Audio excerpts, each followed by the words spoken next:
Third front तो हमने कहा कि भाई मेन फ्रंट बनना है, थर्ड फ्रंट नहीं।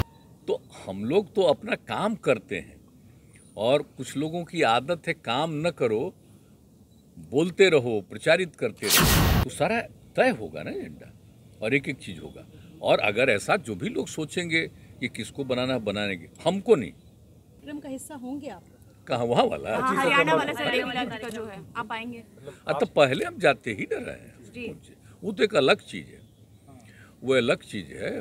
तो उनसे मुलाकात हो रही थी तो फिर बोले ही, तो बीच में तो कोरोना का दौर था तो हम लोग कहीं तो जाते नहीं थे और पहले तो जाते ही थे ना। तो इस बार भी फिर बोले तो हमने कहा हम आ जाएंगे, अब जितने लोगों को भी बुलाएंगे उसमें कोई बात नहीं, हम लोग तो आएंगे। 90 के दशक के बाद पहले देखा है कि non BJP non Congress front भी रहा है और सरकार में भी बाद में वो आए हैं, तो उसको आज की तारीख में आप रूल आउट कर रहे हैं कि जो भी होगा एक नॉन बीजेपी यूनाइटेड फ्रंट होगा, अगर होगा तो। हम तो सबको यही बताइए कि आप समझ लीजिए Congress party, left parties, socialist जितने विचार के हैं और अन्य पार्टीज, सब के बीच में आपस में बातचीत करके एक अच्छी अंडरस्टैंडिंग हो तो ये देश के हित में। सर 2014 में, इसलिए तो हम कहते हैं ना मेन। सर सर एक सवाल है सर छोटा सा। 2014-2019 में बीजेपी को क्लियर कट अपने दम पर बहुमत मिला, चेहरा नरेंद्र मोदी का था। बार बार जो तमाम चीजें कही जा रही हैं, लेकिन कौन व्यक्ति होगा जो नरेंद्र मोदी के सामने खड़ा होगा, क्योंकि देश की जनता एक स्टेबल गवर्नमेंट के पक्ष में लगातार वोट दे रही है। उस सिचुएशन में जो कई अलग अलग दलों से मिलकर के आप लोग करेंगे, उसमें चेहरा नहीं होगा मोदी के सामने, तो कैसे आप लोग चुनौती दे पाएंगे? नहीं, एक बात तो हम आपको बता देते हैं, आप जरा देख लीजिए कि कौन सा काम हो रहा है। अगर आप देखिएगा कि काम किए तो जब बीजेपी और उस सब के साथ हम लोग थे, जो एनडीए बना था, तो श्रद्धेय अटल बिहारी वाजपेयी थे। आप जरा याद करिए कि 6 साल में उनके कार्यकाल में कितना काम हुआ, और अभी है कार्यकाल, कोई नया काम कुछ हुआ है?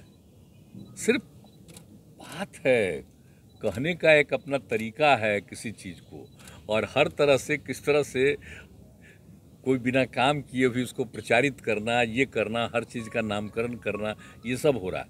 काम तो ऐसा कोई खास नहीं है। काम तो आप देख लीजिए उस समय का या पहले का भी।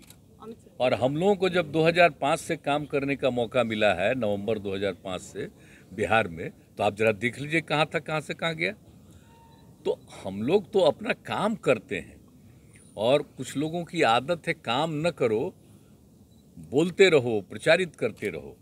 तो ये सारी बातें हैं। इसलिए आप जो सोच रहे हैं कि किन्हीं के चलते कुछ हुआ, ये बात अलग है। उस समय जो अपना लोगों का जो बात थी, अब पहले वाले लोग भी जो जिनको हम सजेस्ट किए थे, अगर मानते थे नो बताती, तो एक अलग बात है। और हम तो पिछले वाले में 19 वाले में तो हम साथी थे, तो आप देखे नहीं बिहार में, उसके पहले नहीं ना उतना ऐसा हुआ था। और जो बात हुआ, कहने का मतलब ये है कि देख लीजिए कि अगर सब लोग तय करेंगे कि डिफरेंट अपोजिशन पार्टीज मिल करके हम लोग मुख्य अलायंस बनाएंगे, तो वैसी स्थिति में जो परिस्थिति उत्पन्न होगी, वो उसी समय तो आगे क्या क्या काम करना है, तो सारा तय होगा ना एजेंडा और एक एक चीज होगा। और अगर ऐसा जो भी लोग सोचेंगे कि किसको बनाना बनाएंगे, हमको नहीं, हमारे मतलब से जिनको भी कुछ जो भी करना, हमको ही सब नहीं, हमारा बस एक ही है, सब लोगों को एक करना। तो सब तो कैसा रहा? तमाम विपक्ष के नेताओं से मुलाकात किए, राहुल गांधी से मुलाकात हुई, शरद पवार से मुलाकात हुई, कैसा रहा मुलाकात सर?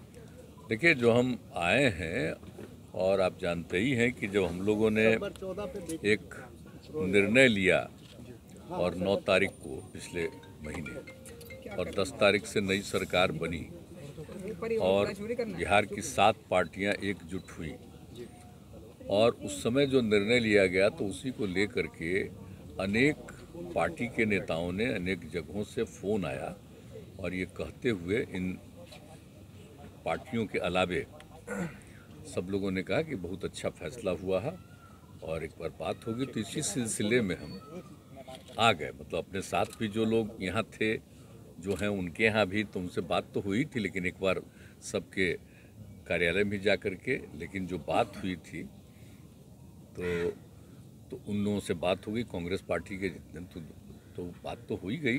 रिस्पांस फिर कैसा मैडम मिला सर? आएंगी, बाहर हैं, तो उसके बाद जब आ जाएंगी तो एक बार आकर के उनसे भी मिल लेंगे। लेकिन बाकी अनेक पार्टियों से जो मिले हैं, बहुत अच्छा, मैं आपको बता रहा हूँ कि बहुत देर तक बहुत अच्छे ढंग से बातचीत हुई है।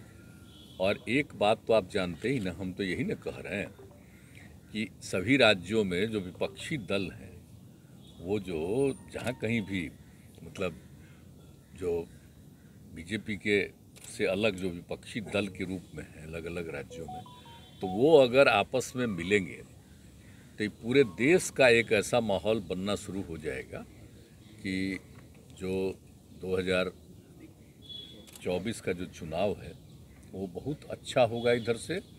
और उन लोगों की तरफ से एक तरफा जो चल रहा है काम, वो अपने ढंग से चल रहा है। सब लोग मिल करके देश के हित में जो भी काम करना है, तो इसी को लेकर के हमारी पूरी सब बातचीत हुई और बहुत अच्छी बातचीत हुई। सब लोगों को देखा कि सब लोग इस बात के लिए हैं। लेकिन इसमें तो जो भी समय लगे और जिस तरह से सब लोग अपने अपने पार्टी में विचार करेंगे और उसके बाद सब फिर बैठेंगे, तो जब ज़रूरत होगी तो फिर एक साथ बैठेंगे, सब ऐसी नौबत आएगी तो। लेकिन जो हमने आया है और जितने लोगों से हमारी बातचीत हुई है, अच्छी बातचीत हुई और सब लोगों का अप्रोच पॉजिटिव हमने देखा है। सब इवन कांग्रेस से लेकर। एक मिनट रुकिए मैडम। सर, आम 25 आदमी को सर पार्टी इनेलो की और रैली, एक मिनट रुको नया, कांग्रेस पूछने दो। 25 तारीख को इनेलो की रैली है सर, क्या उसमें आप शिरकत कर रहे हैं हरियाणा में? क्योंकि जब भी इनेलो की रैली होती है और जब आप लोग एक साथ जुटते हैं विपक्ष के नेता, तो लोग बोलते हैं कि ये थर्ड फ्रंट का है। तो विपक्षी एकता और थर्ड फ्रंट के बीच में एक बारीक अंतर है, ये लोग को कंफ्यूजन है। तो क्या ये कंफ्यूजन दूर होगा? नहीं, सर? ये तो हम ये सबको, कोई भी बोलता है थर्ड फ्रंट, तो हमने कहा कि भाई मेन फ्रंट बनना, थर्ड फ्रंट नहीं। अगर बनना है तो मेन फ्रंट बनेगा, थर्ड फ्रंट नहीं।